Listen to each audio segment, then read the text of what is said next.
70줄에 접어든 김정자 씨가 재개발 사무소 앞 벤치에 앉아 계셨습니다. 손에는 보상금 통지서가 들려 있었고 그 숫자를 보며 허탈한 웃음을 짓고 계셨어요. 180억. 평생 한 번도 상상해 본 적 없는 금액이었습니다. 정자 씨는 이 자리에 오기까지 수없이 많은 고민을 하셨어요. 40년간 살던 낡은 아파트가 재개발 지역으로 선정되면서 평생 꿈꿔보지도 못한 일이 벌어진 거였습니다. 처음 재개발 소식을 들었을 때만 해도 몇 억 정도일 거라고 생각했는데 막상 받아든 통지서에는 상상을 초월하는 숫자가 적혀 있었어요. 축하해. 이제 진짜 부자네. 옆에 앉은 친구 미라 씨가 정자 씨의 어깨를 두드리며 말했습니다. 하지만 정자 씨의 표정은 밝지 않았어요. 오히려 무언가를 깊이 생각하는 듯한 모습이었습니다. 정자 씨는 이 돈을 보며 복잡한 감정이 들었어요. 기쁨보다는 오히려 부담감이 더 컸습니다. 이렇게 큰 돈을 받은 것도 처음이지만 이제 곧 세상 사람들이 자신을 다른 시선으로 바라볼 거라는 생각이 들었거든요. 미라야, 나 실험을 하나 해보려고 해. 정자 씨가 갑자기 진지한 목소리로 말씀하셨습니다. 미라 씨는 고개를 갸웃거리며 물었어요. 무슨 실험? 이 돈이 있다는 걸 아무한테도 말하지 않고 내가 곤란한 상황에 처했다고 해볼 거야. 그때 누가 진짜로 나를 도와주는지 보고 싶어.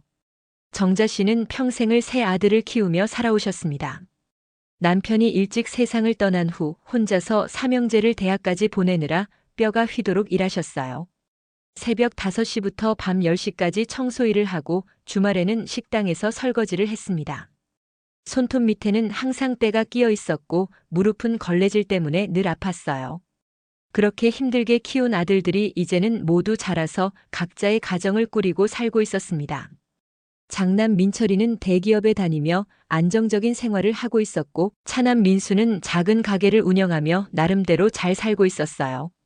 막내 민혁이만 사업에 실패한 후 어려운 시간을 보내고 있었지만 그래도 세 아들 모두 건강하게 자란 것만으로도 감사했습니다. 혹시 아이들이 정말 나를 걱정하는 마음으로 살고 있는 건지 아니면 그냥 의무감으로 연락하는 건지 궁금해졌어.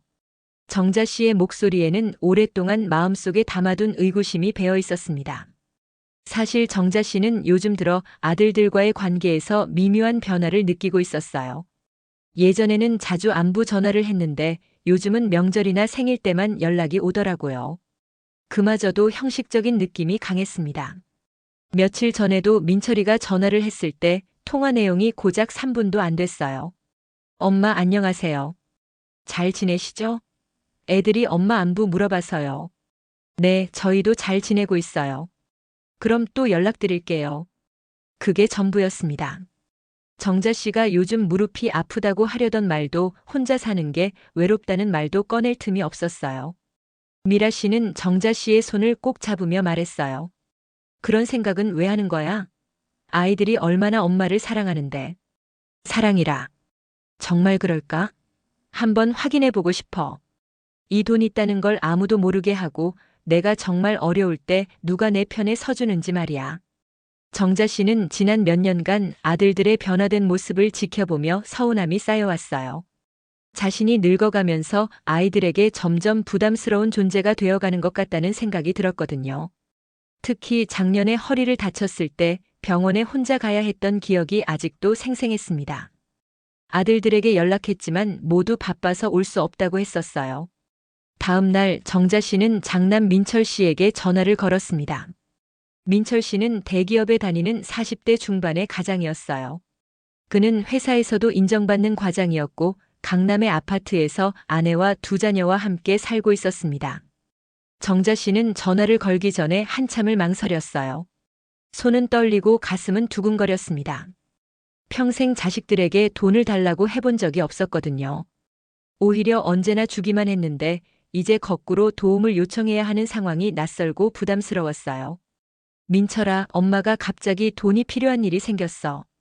3천만 원 정도만 빌려줄 수 있을까? 전화 너머로 잠깐의 침묵이 흘렀습니다.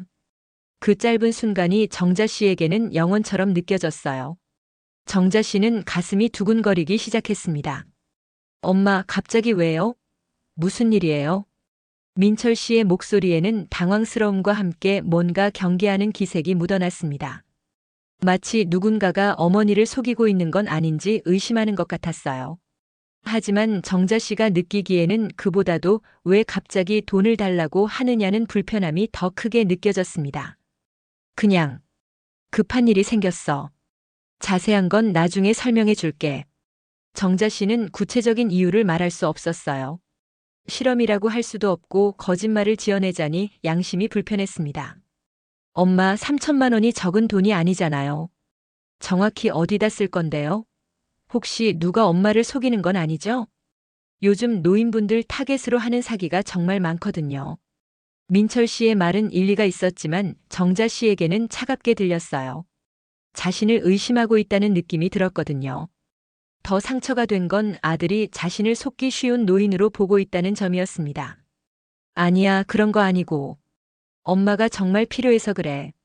엄마 죄송하지만 정확한 용도를 말씀해 주셔야 해요. 제가 무작정 돈을 드릴 순 없잖아요. 이해해 주세요. 정자 씨는 말문이 막혔습니다. 구체적인 이유를 설명할 수 없으니까요.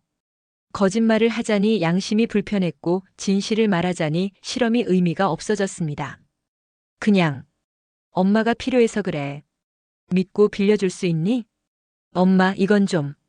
민철 씨가 한숨을 쉬는 소리가 들렸어요. 그 한숨 소리가 정자 씨의 가슴을 찔렀습니다. 집사람하고 상의해보고 다시 연락드릴게요. 집사람과 상의해본다는 말. 정자 씨는 그 말이 사실상 거절의 의미라는 걸 직감했어요. 며느리가 좋아할 리 없다는 걸 알고 있었거든요. 전화를 끊고 나서 정자 씨는 멍하니 앉아 계셨습니다. 상의해보고 다시 연락한다는 말. 그 말 속에는 안 된다는 의미가 이미 포함되어 있다는 걸 알 수 있었어요. 내가 언제 민철이한테 그렇게 불편한 사람이 됐을까? 정자 씨는 혼잣말을 하며 씁쓸한 표정을 지으셨습니다. 평생 자식들을 위해 살아온 엄마가 이제는 돈을 빌려달라고 말하기도 조심스러운 존재가 되었다는 현실이 마음을 아프게 했어요. 정자 씨는 민철이가 어렸을 때를 떠올렸습니다. 중학교 때 새 운동화가 갖고 싶다고 했을 때 정자 씨는 한 달 내내 라면으로 끼니를 때웠어요. 그래서 그 운동화를 사주었는데 민철이가 얼마나 좋아했는지. 고등학교 때는 학원비가 부족해서 정자 씨가 새벽 청소 일을 하나 더 구했어요. 손목이 아파서 잠을 못 잘 정도였지만 아이의 공부를 위해서라면 그 정도는 참을 수 있었습니다. 대학 등록금 때문에 정자 씨는 전세 보증금까지 빼서 마련했어요. 그때 정자 씨는 더 좁은 집으로 이사를 가야 했지만 아들이 명문대에 합격했다는 소식에 마음이 뿌듯했어요. 그런데 이제는 3천만 원을 빌려달라고 하는 것도 이렇게 어려운 일이 되어버렸습니다. 저녁 6시가 되어서야 민철 씨에게서 연락이 왔습니다. 정자 씨는 하루 종일 전화만 기다리고 있었어요. 엄마 죄송해요. 지금 아이 학원비며 대출 이자며 여유가 없어서요. 조금만 기다려주시면 안 될까요? 정자 씨는 전화를 받는 순간 이미 마음의 준비가 되어 있었어요. 하지만 직접 들으니 더 서러웠습니다. 아, 그래. 괜찮아. 엄마가 너무 갑작스럽게 부탁했나 보네. 엄마 정말 죄송해요. 사실 요즘 대출 이자가 많이 올라서. 그리고 큰애가 내년에 고등학교 가는데 준비할 게 많아서요. 민철 씨는 계속 변명을 늘어놓았어요. 하지만 정자 씨가 듣기에는 모두 핑계로 들렸습니다. 정말 어머니를 도와주고 싶다면 방법이 있을 텐데 아예 의지가 없어 보였거든요. 응, 이해해. 너도 너 살기 바쁠 텐데. 엄마 혹시 얼마나 급한 일인지. 1~2달 정도 기다리시면 안 될까요? 1~2달 기다리라는 말도 사실상 거절이었어요. 정말 급한 일이라면 1~2달을 어떻게 기다리겠어요? 아니야, 괜찮아. 엄마가 다른 방법을 찾아볼게. 전화를 끊고 나서 정자 씨는 오래도록 멍하니 앉아 계셨어요. 첫 번째 시험은 예상대로 실패였습니다. 하지만 예상했던 것과 실제로 경험하는 것은 달랐어요. 마음이 이렇게 아픈 줄 몰랐습니다. 이틀 후 정자 씨는 차남 민수 씨에게 전화를 걸었습니다. 민수 씨는 자영업을 하는 40대 초반의 남성이었어요. 작은 치킨집을 운영하며 나름대로 성실하게 살고 있었습니다. 형보다는 좀 더 자유로운 성격이었고 평소에도 정자 씨와 대화를 더 많이 하는 편이었어요. 정자 씨는 민수에게는 조금 더 희망을 가지고 있었어요. 형보다는 마음이 따뜻하고 어머니를 더 챙기는 편이었거든요. 명절 때도 형보다 먼저 연락을 하곤 했고 가끔 반찬을 해서 가져다 주기도 했어요. 민수야, 엄마 좀 도와줄 수 있니? 2천만 원 정도만 빌려주면 안 될까? 어머, 엄마 무슨 일이에요? 갑자기 그렇게 큰 돈이 왜 필요해요? 민수 씨의 반응도 크게 다르지 않았습니다. 하지만 어조는 형보다 부드러웠어요. 경계하기보다는 걱정하는 목소리였습니다. 엄마, 혹시 어디 아프신 거예요? 병원비 때문인가요? 민수 씨가 먼저 어머니의 건강을 걱정해 주니 정자 씨의 마음이 조금은 따뜻해졌어요. 적어도 형처럼 의심부터 하지는 않았으니까요. 아니야, 아픈 건 아니고. 그냥 급하게 필요한 일이 생겼어. 엄마, 돈이 필요한 건 알겠는데. 정확히 뭐 때문인지 말씀해 주셔야죠. 그래야 제가 어떻게 도울 수 있는지 알 수 있잖아요. 민수 씨도 결국은 구체적인 이유를 물었어요. 하지만 형과는 달리 도와주려는 의지는 보였습니다. 정자 씨는 또다시 대답을 주저했습니다. 구체적인 이유를 말할 수 없으니까요. 그냥 엄마가 처리해야 할 일이 있어. 자세한 건 나중에 설명해 줄게. 민수 씨가 잠깐 생각하는 듯한 침묵이 흘렀습니다. 정자 씨는 그 침묵이 길게 느껴졌어요. 혹시 형한테도 말씀하셨어요? 응, 말했어. 형이 뭐래요? 여유가 없다고 하더라. 아, 그렇구나. 형도 요즘 힘들긴 하죠. 아이들 교육비가 만만치 않을 거예요. 민수 씨는 형을 이해한다는 식으로 말했지만 정자 씨는 그 말이 곧 자신도 거절할 준비를 하고 있다는 뜻으로 받아들였어요. 엄마, 솔직히 저도 요즘 가게 운영이 쉽지 않아요. 코로나 이후로 매출이 많이 줄었거든요. 임대료며 재료비며 매달 빠듯하게 살고 있어요. 민수 씨는 자신의 사정을 설명하기 시작했어요. 정자 씨는 또 변명이 시작됐다는 생각이 들었습니다. 하지만 엄마 일이니까 일단 1,000만 원 정도는 준비할 수 있을 것 같아요. 근데 언제까지 갚을 수 있으세요? 갚을 수 있냐는 질문에 정자 씨의 마음은 더욱 무거워졌습니다. 자식이 부모에게 돈을 빌려주면서 상환 계획을 묻는다는 것. 물론 현실적으로는 당연한 일이지만 엄마의 마음으로는 서러웠어요. 정자 씨는 민수가 어렸을 때를 떠올렸어요. 민수는 형보다 더 예민한 아이였어요. 감정도 풍부하고 어머니한테도 애교가 많았죠. 초등학교 때는 어머니 생일을 챙겨서 카네이션을 사다 주기도 했어요. 용돈을 모아서 산 거였는데 그때 정자 씨가 얼마나 감동했는지. 중학교 때는 어머니가 아플 때 혼자서 죽을 끓여주기도 했어요. 맛은 없었지만 그 마음이 너무 고마웠습니다. 그런 민수가 이제는 어머니에게 돈을 빌려주면서 언제 갚을 거냐고 묻고 있어요. 나이 들어서도 계산을 당하는구나. 정자 씨는 작은 목소리로 중얼거렸습니다. 엄마, 뭐라고 하셨어요? 아니야, 아무것도 아니야. 고마워, 민수야. 그런데 생각해보니까 내가 너무 성급했네. 다른 방법을 찾아볼게. 엄마, 그럼 안 빌리세요? 저 진짜 1,000만 원은 준비할 수 있어요. 그런데 2천만 원은 좀. 죄송해요. 민수 씨는 끝까지 2천만 원은 안 된다고 못을 박았어요. 그리고 1,000만 원도 언제 갚을 거냐는 조건이 붙어 있었습니다. 응, 괜찮아. 너도 내 살림이 있는데 무슨 엄마 때문에 부담 주겠니? 엄마, 정말 죄송해요. 제가 돈이 더 많으면 좋을 텐데. 민수 씨의 사과는 진심으로 들렸어요. 하지만 그래도 결국은 도와줄 수 없다는 얘기였습니다. 정자 씨는 차라리 형처럼 냉정하게 거절하는 게 나을 뻔했다는 생각이 들었어요. 이렇게 미안해하면서도 결국 안 된다고 하니 더 복잡한 감정이 들었거든요. 엄마, 그런데 정말 급한 일이면 다른 방법은 없을까요? 혹시 은행에서 대출이라든지. 괜찮아, 민수야. 엄마가 알아서 할게. 엄마, 진짜 죄송해요. 나중에 여유가 생기면 꼭 도와드릴게요. 나중에 여유가 생기면. 그 말도 사실상 약속이 아니라는 걸 정자 씨는 알고 있었어요. 전화를 끊고 나서 정자 씨는 더욱 우울해졌어요. 민수는 적어도 미안해하긴 했지만 결국 결과는 똑같았습니다. 도와주지 않겠다는 거였어요. 며칠 후 정자 씨는 막내 민혁 씨를 찾아갔습니다. 민혁 씨는 30대 후반으로 사업에 실패한 후 혼자 살고 있었어요. 경제적으로 가장 어려운 상황이었지만 정자 씨는 마지막 희망을 걸고 있었습니다. 사실 정자 씨는 민혁에게 돈을 달라고 할 생각은 아니었어요. 어떻게 보면 가장 어려운 상황에 있는 아들한테 도움을 청한다는 것이 말이 안 되잖아요. 하지만 형들이 모두 거절한 상황에서 혹시라도 막내만은 다를까 하는 마지막 기대가 있었어요. 민혁 씨의 원룸 앞에서 정자 씨는 한참을 망설였습니다. 낡고 초라한 건물이었어요. 페인트가 벗겨진 외벽과 삐걱거리는 철문을 보니 마음이 아팠습니다. 내 아들이 이런 곳에서 살고 있다니. 좁은 계단을 올라가며 정자 씨의 마음은 더욱 무거워졌어요. 이런 상황에서 어떻게 돈을 달라고 할 수 있을까? 하지만 실험을 시작한 이상 끝까지 해봐야 한다는 생각이 들었습니다. 미녀가 엄마야. 문을 두드리자 지친 목소리가 들려왔습니다.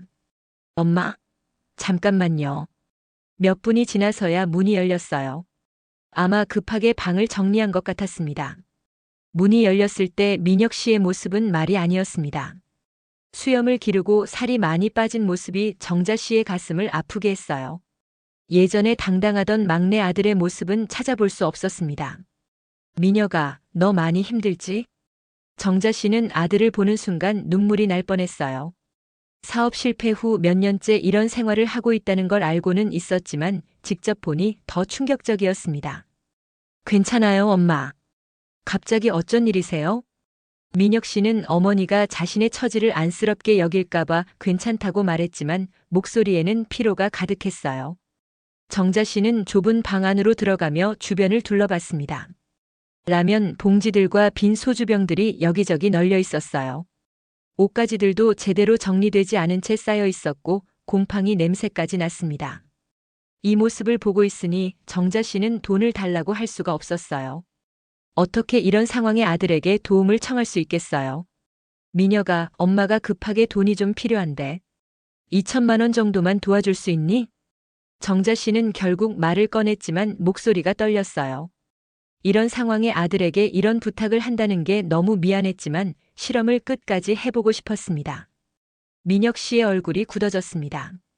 한참을 말없이 바닥을 내려다보더니 갑자기 방 안쪽으로 들어가 버렸어요. 몇 분이 지났지만 나오지 않았습니다. 정자 씨는 불안한 마음으로 기다렸습니다. 방 안에서 뭔가 뒤지는 소리가 들렸어요. 아마 통장이라도 확인해 보는 것 같았습니다. 미녀가? 엄마. 미안해요. 저 진짜 없어요. 방 안에서 들려오는 목소리에는 절망감이 배어 있었습니다.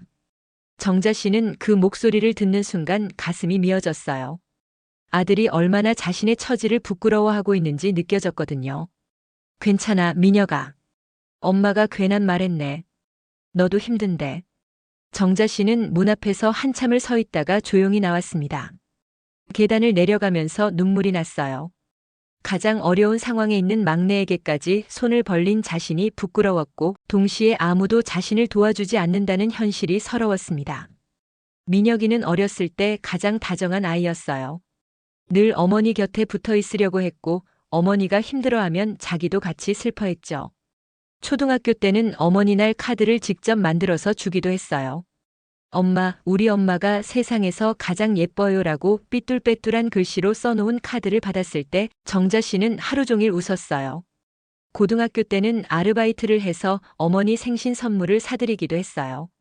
값싼 목걸이였지만 정자 씨는 그게 다이아몬드보다 소중했습니다. 그런 민혁이가 이제는 어머니에게 진짜 없어요라고 말해야 하는 처지가 되었어요. 그것도 방 안에 숨어서. 정자 씨는 집으로 돌아가는 길에 오래 걸었어요. 버스를 타지 않고 1시간 넘게 걸어서 집에 도착했습니다. 그 시간 동안 정자 씨는 많은 생각을 했어요. 세 아들 모두에게서 받은 답은 똑같았어요. 도와줄 수 없다. 이유는 각각 달랐지만 결과는 같았습니다. 정자 씨는 이제 확신했어요. 자식들에게 자신은 더 이상 우선순위가 아니라는 것을. 며칠 후 정자 씨는 친구 미라 씨를 만났습니다. 평소에 자주 가던 동네 카페에서 마주 앉아 차를 마시며 그간의 일을 털어놓았어요. 어떻더니? 실험 결과가. 미라 씨가 조심스럽게 물었습니다. 정자 씨의 표정을 보니 대충 짐작이 되긴 했지만 직접 들어보고 싶었어요. 정자 씨는 씁쓸한 미소를 지으며 답했어요. 예상대로야. 아무도 선뜻 나서지 않더라. 정자야. 그래도 아이들 입장에서는 이해할 만하지 않아? 요즘 세상이 얼마나 어려운데. 갑자기 큰돈이 필요하다고 하면 당황스럽지. 미라 씨는 정자 씨를 위로하려고 했지만 정자 씨는 고개를 저었어요. 미라야, 나는 돈이 문제가 아니야. 태도가 문제였어. 정자 씨는 지난 며칠간의 일을 자세히 털어놓았어요. 민철이의 의심 어린 시선, 민수의 계산적인 태도, 민혁이의 절망적인 반응까지. 물론 이해해. 하지만 서운한 건 어쩔 수 없어. 특히 민철이가 나를 의심하는 눈빛으로 보던 게 정말 상처였어. 그럼 진짜 어려운 일이 생겼다고 말했으면 어땠을까? 그것도 해봤어. 하지만 구체적인 이유를 말하지 않으니까 더 의심하더라고. 마치 내가 사기당하고 있는 줄 아는 것 같았어. 정자 씨는 차를 한 모금 마시고 창밖을 바라봤어요. 정자 씨는 한참을 창밖을 바라보다가 입을 열었습니다. 미라야, 나 결정했어. 뭘? 이 돈 아무한테도 안 줄 거야. 미라 씨는 깜짝 놀라며 정자 씨를 바라봤어요. 무슨 소리야? 그럼 어떻게 할 건데? 사회에 기부할 거야. 전액 다. 정자 씨의 목소리는 확고했습니다. 이미 마음을 정한 듯 했어요. 정자야, 그건 너무 감정적인 결정 아니야? 180억이 얼마나 큰 돈인데. 그래도 내 자식들인데. 미라 씨는 정자 씨를 말리려고 했지만 정자 씨의 의지는 단단했어요. 미라야, 돈의 크기가 문제가 아니야. 나는 이번 일로 확실히 깨달았어. 내가 아이들에게 어떤 존재인지 말이야.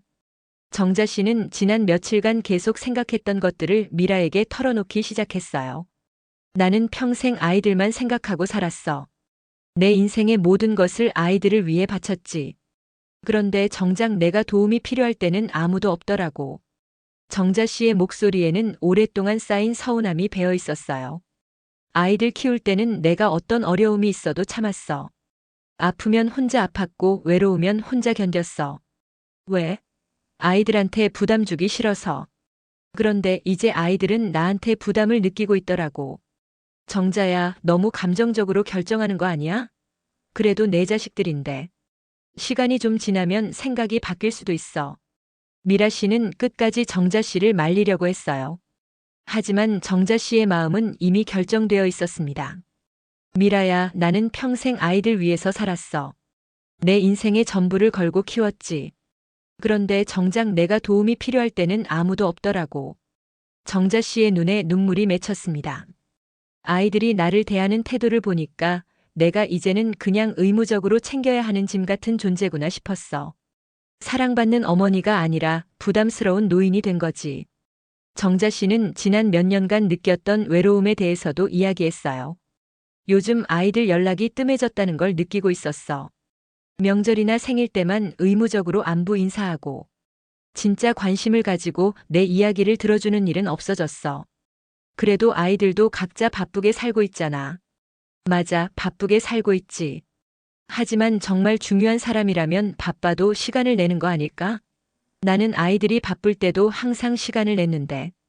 정자 씨는 아이들이 어렸을 때를 떠올렸어요.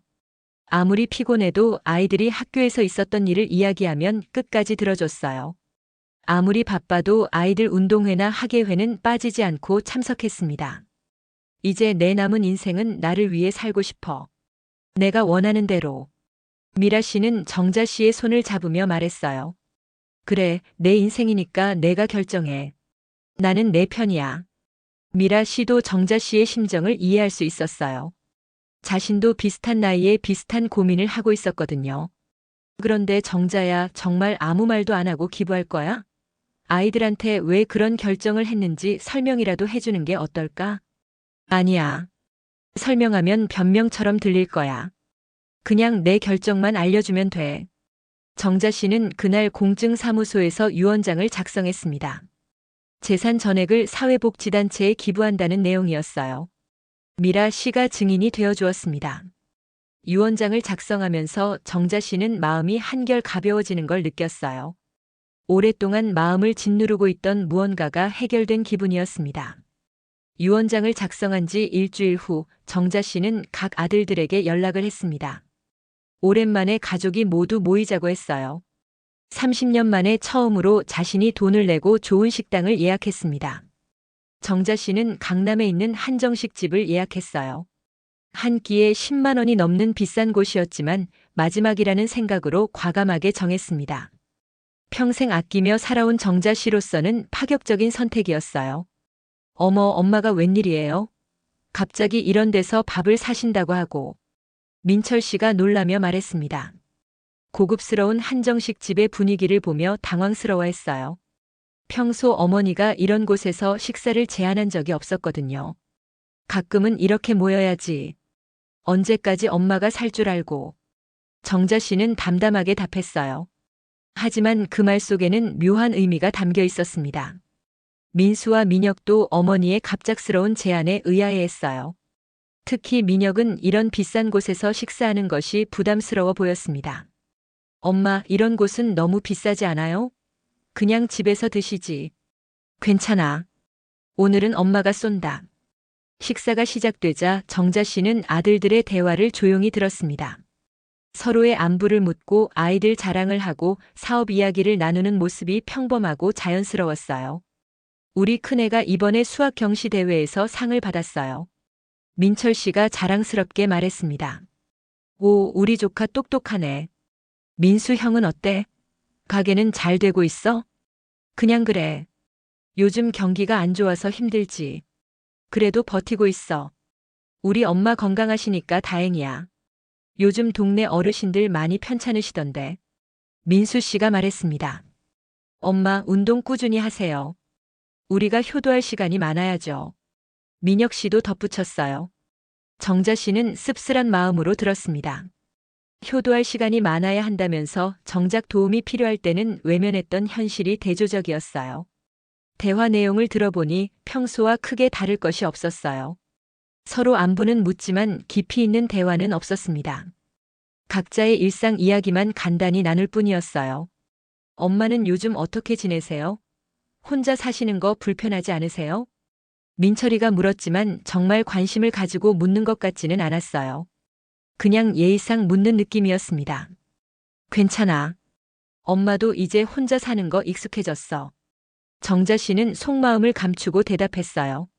사실은 외롭고 무릎도 아프고 밤에 잠도 잘 안 오지만 굳이 말하고 싶지 않았습니다.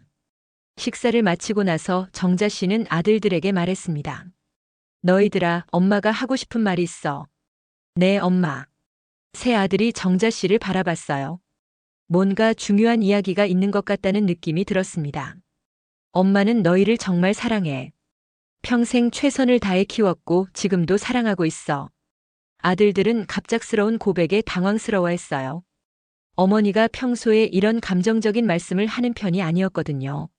엄마, 갑자기 왜 이런 말씀을? 민수가 어색하게 말했어요. 하지만 이제는 엄마도 엄마 자신을 위해 살고 싶어.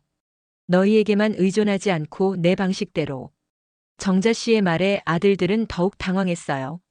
무슨 의미인지 정확히 알 수 없었지만 뭔가 중요한 변화를 예고하는 것 같았습니다. 엄마, 무슨 뜻이에요? 혹시 어디 이사라도 가실 거예요? 민철이가 걱정스럽게 물었어요. 아니야, 그런 건 아니고. 그냥 엄마도 이제 엄마 인생을 살고 싶다는 뜻이야. 엄마는 항상 엄마 인생을 사신 거 아니에요? 민혁이가 물었지만 정자 씨는 고개를 저었어요. 아니야. 나는 평생 너희 인생을 산 거야. 이제 남은 시간만큼은 정말 내 인생을 살고 싶어. 엄마, 갑자기 왜 이런 말씀을? 아무 뜻 없는 소리야. 그냥 한번 해보고 싶었어. 정자 씨는 더 이상 말하지 않았어요. 오늘은 이 정도면 충분하다고 생각했습니다. 식사를 마치고 헤어질 때 아들들은 모두 어머니의 갑작스러운 말에 대해 궁금해했지만 더 이상 묻지는 않았어요. 각자 집으로 돌아가면서 어머니가 왜 그런 말을 했는지 생각해봤지만 뚜렷한 답은 찾을 수 없었습니다. 정자 씨는 혼자 집으로 돌아가는 길에 마음이 한결 가벼워진 걸 느꼈어요. 아들들과의 마지막 식사를 무사히 마쳤다는 안도감이 들었습니다. 이제 모든 준비가 끝났다는 생각이 들었어요. 정자 씨가 세상을 떠난 건 그로부터 6개월 후였습니다. 갑작스러운 심장마비였어요. 평소 건강하게 지내던 정자 씨였기에 모든 사람들이 놀랐습니다. 장례식장에는 동네 사람들과 몇몇 친구들이 찾아왔습니다. 정자 씨가 평소에 인심이 좋았기 때문에 꽤 많은 사람들이 조문을 왔어요. 특히 정자 씨가 오랫동안 청소 일을 했던 아파트 주민들도 많이 왔습니다. 새 아들은 슬픔과 함께 앞으로의 상속 문제를 걱정하고 있었어요. 재개발 지역이었던 집은 이미 철거되었고 어머니가 어떤 재산을 남겼는지 궁금했습니다. 형, 어머니가 뭐 남겨놓으신 게 있을까요? 민수 씨가 조심스럽게 물었습니다. 장례식장에서 이런 이야기를 하는 게 좀 그렇긴 했지만 현실적으로 알아봐야 할 문제였어요. 글쎄, 크게 있을 것 같지는 않은데. 재개발로 집은 없어졌고 통장에 얼마나 있을지 민철 씨도 확신하지 못했어요. 어머니가 평생 절약하며 사셨지만 큰돈이 있을 거라고는 생각하지 않았습니다. 그래도 재개발 보상금은 좀 받으셨을 텐데. 얼마나 받으셨는지 아세요? 민혁이가 물었어요. 사실 그는 자신의 어려운 상황 때문에 상속받을 게 있기를 은근히 기대하고 있었습니다. 몇 억 정도는 받으셨을 거야. 그 동네 시세가 괜찮았으니까. 민철이가 추측해서 말했어요. 그때 미라 씨가 다가와 봉투 하나를 건네주었습니다. 이거 정자 언니가 맡겨두고 간 거예요. 봉투 안에는 공증된 유언장이 들어있었습니다. 새 아들은 긴장하며 내용을 확인했어요. 설마 특별한 내용이 있을까 싶었지만 혹시 모르니까 꼼꼼히 읽어봤습니다. 민철이가 유언장을 펼쳐서 읽기 시작했어요. 재개발 보상금 180억 원을. 180억?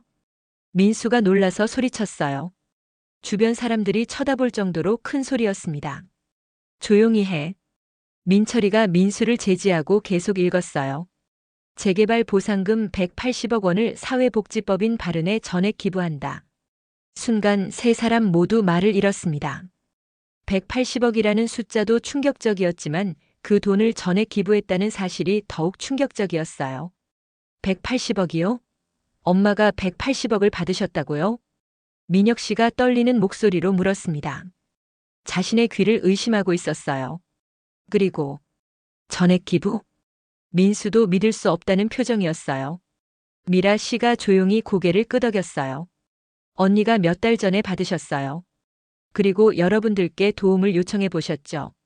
그 말을 듣는 순간 새 아들의 얼굴이 창백해졌습니다. 그때의 일들이 하나씩 떠올랐어요. 어머니가 돈을 빌려달라고 했을 때 자신들이 보인 반응들. 이유를 묻고 상환 계획을 따지고 거절했던 모든 순간들. 민철이는 어머니를 의심하며 구체적인 용도를 따졌던 자신의 모습이 떠올랐어요. 민수는 상환 계획을 물었던 자신이 부끄러웠고 민혁이는 방 안에 숨어서 진짜 없어요라고 말했던 기억이 생생했습니다. 그런데 왜 우리한테는 말씀하지 않으셨을까요? 민철 씨가 힘없이 물었습니다. 언니 말씀이 진짜 어려울 때 누가 내 편인지 알고 싶었다고 하셨어요. 미라 씨의 말에 세 형제는 더 이상 아무 말도 할 수 없었습니다. 실험이었다는 거예요? 민수가 간신히 물었어요. 그렇다고 보시면 될 것 같아요. 언니는 정말 마음이 아프셨어요. 자식들이 자신을 어떻게 생각하는지 확인하고 싶으셨던 것 같아요. 미라 씨의 말 한마디 한마디가 아들들의 가슴을 찔렀어요. 그럼 우리가 도와드렸다면, 그랬다면 기부하지 않으셨을까요? 잘 모르겠어요. 하지만 적어도 이렇게 서운해하지는 않으셨을 거예요. 세 아들은 서로 얼굴을 마주 볼 수 없었어요. 각자 그때의 자신의 행동을 떠올리며 후회하고 있었습니다. 특히 민철은 어머니를 의심했던 자신이 부끄러웠어요. 민수는 계산적으로 접근했던 것이 창피했고 민혁은 아예 피해버렸던 것이 죄스러웠습니다. 언니가 마지막에 하신 말씀이 아이들이 나를 사랑하는지 아니면 의무감으로 대하는지 알고 싶었다고 하셨어요. 미라 씨는 정자 씨가 마지막에 했던 말들을 전해주었어요. 그리고 결국 내가 짐이었구나라고 하시더라고요. 그 말을 들은 순간 세 아들 모두 눈물이 났어요. 어머니가 얼마나 외로우셨을지, 얼마나 서운하셨을지 생각하니 가슴이 미어졌습니까? 정자 씨의 마지막 메시지는 유언장에 별도로 적혀 있었어요. 나는 평생 너희들만 생각하고 살았다. 내 인생의 모든 것을 너희들에게 바쳤다. 하지만 정작 내가 도움이 필요할 때는 아무도 없었다. 이제 알겠다. 내가 너희들에게는 더 이상 사랑받는 어머니가 아니라 부담스러운 의무였다는 것을. 이 돈은 나를 진짜로 필요로 하는 곳에 쓰이기를 바란다. 새 아들은 그 글을 읽으며 오열했어요. 장례식장에서 사람들이 지켜보는 가운데 어른 남자들이 아이처럼 울었습니다. 며칠 후 지역신문에 작은 기사가 실렸습니다. 재개발 보상금 180억 원 전액 기부. 70대 여성의 숭고한 결단. 기사는 정자 씨가 거액의 보상금을 사회에 환원했다는 내용이었어요. 동네 사람들 사이에서는 화제가 되었습니다. 김정자 씨가 그렇게 큰 돈을 받았었구나. 그런데 자식들한테는 한 푼도 안 남기고 다 기부했다니. 무슨 사연이 있었나 봐. 사람들은 궁금해했지만 정확한 사정을 아는 사람은 미라 씨뿐이었어요. 민철 씨는 회사에서 동료들의 이야기를 들으며 고개를 들 수 없었습니다. 야, 너희 어머니 대단하시다. 180억을 다 기부하시다니. 너희는 뭐라고 하시던? 아들들이 어떤 반응이었을까? 민철 씨는 대답할 수 없었어요. 동료들은 자신의 침묵을 겸손함으로 받아들였지만 민철 씨 본인은 부끄러움으로 견딜 수 없었습니다. 우리 어머니도 그런 마음이 있으시면 좋겠다. 요즘 상속 때문에 형제끼리 싸우는 일이 많은데 너희 어머니는 정말 대단하시다. 동료의 말 한마디 한마디가 민철의 가슴을 찔렀어요. 자신들이 얼마나 어머니를 실망시켰는지 깨달을 수 있었습니다. 민수 씨도 마찬가지였어요. 가게 단골 손님들이 신문 기사 이야기를 할 때마다 자리를 피하고 싶었습니다. 사장님 어머니시죠? 진짜 대단하세요. 180억을 다 기부하시다니. 요즘 같은 세상에 그런 분이 있다는 게 놀라워요. 자식들도 얼마나 자랑스러울까요?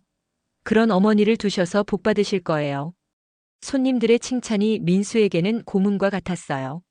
자신이 얼마나 어머니를 실망시켰는지 생각하니 견딜 수 없었습니다. 민혁 씨는 혼자 원룸에서 그 신문을 보며 눈물을 흘렸습니다. 어머니가 마지막에 자신을 찾아왔을 때의 모습이 계속 떠올랐어요. 그때 어머니는 자신의 초라한 방을 보며 얼마나 마음 아파하셨을까. 그런데도 도움을 요청하셨는데 자신은 방 안에 숨어서 진짜 없어요라고 말했어요. 미안해요. 저 진짜 없어요. 그때의 자신의 말이 얼마나 차갑게 들렸을까. 어머니는 180억이 있으면서도 자식들의 진심을 확인하고 싶어서 그런 실험을 했던 것이었습니다. 민혁은 어머니가 돌아가시기 전 마지막 몇 달을 생각했어요. 어머니가 조금씩 변해가는 모습을 느꼈지만 그냥 나이 드시는 거라고 생각했어요. 하지만 이제 보니 어머니는 자식들에게 실망하셔서 변하신 것이었어요. 어머니가 마지막 식사 자리에서 했던 말도 이제야 이해할 수 있었어요. 이제는 엄마도 엄마 자신을 위해 살고 싶어. 그 말은 자식들에 대한 기대를 접겠다는 의미였던 거예요. 세 아들 모두 같은 생각을 하고 있었어요. 우리가 그때 조금만 더 따뜻하게 대했다면. 하지만 이제 돌이킬 수 없었습니다. 어머니는 이미 세상을 떠났고 그들의 진심은 영영 증명할 기회를 잃어버렸습니다. 민철은 아내에게 그때의 일을 털어놓았어요. 당신이 반대할 거라고 생각해서 어머니한테 미안한 말을 했어. 그때 어머님이 그런 큰 돈을 가지고 계셨다는 걸 왜 말씀하지 않으셨을까요? 그게 실험이었나 봐. 정말 어려울 때 우리가 어떻게 나오는지. 아내는 남편의 이야기를 듣고 할 말을 잃었어요. 자신도 그때 어머니를 도와드리는 것을 반대했을 텐데 결과적으로 그것이 어머니를 더욱 실망시킨 셈이었으니까요. 민수는 자신의 가게에서 혼자 생각에 잠겼어요. 어머니가 돈을 빌려달라고 했을 때 자신이 했던 말들을 떠올렸습니다. 언제까지 갚을 수 있으세요? 그 한마디가 어머니한테 얼마나 상처가 되었을까.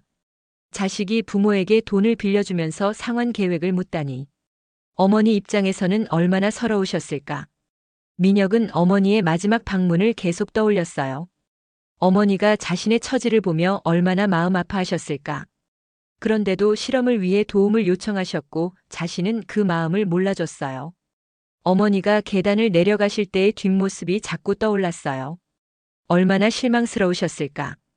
가장 어려운 막내 아들마저 도와주지 않는다는 걸 확인하셨으니까. 세 형제는 각자 어머니에 대한 죄책감과 후회로 힘든 시간을 보냈어요. 어머니 생전에 더 잘해드리지 못한 것, 마지막 기회에도 실망시켜드린 것에 대한 자책이 컸습니다. 정자 씨가 남긴 것은 돈이 아니었습니다.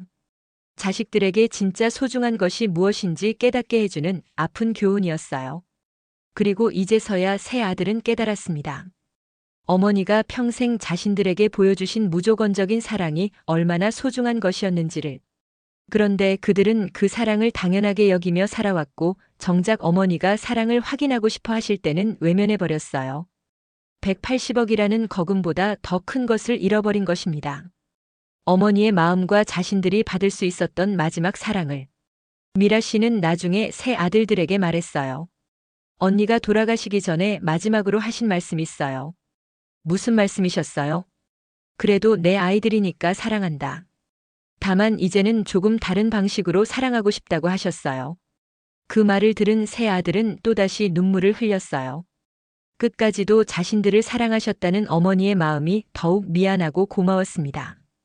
정자 씨의 기부는 사회에 큰 화제가 되었어요.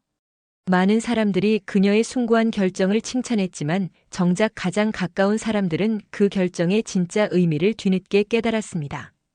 사랑은 돈으로 살 수 없고 한 번 놓치면 다시 돌아오지 않는다는 것. 그리고 부모의 사랑은 당연한 것이 아니라 세상에서 가장 소중한 선물이라는 것을. 세 아들은 이제 알았지만 이미 너무 늦었습니다. 어머니는 돌아오지 않고 그들의 후회만 남았을 뿐이었어요. 정자 씨의 이야기는 이렇게 끝났지만 남겨진 교훈은 계속 이어질 것입니다. 사랑하는 사람들에게 진심을 보여주는 것이 얼마나 중요한지, 그리고 그 기회가 영원하지 않다는 것을 알려주는 이야기로 말이에요.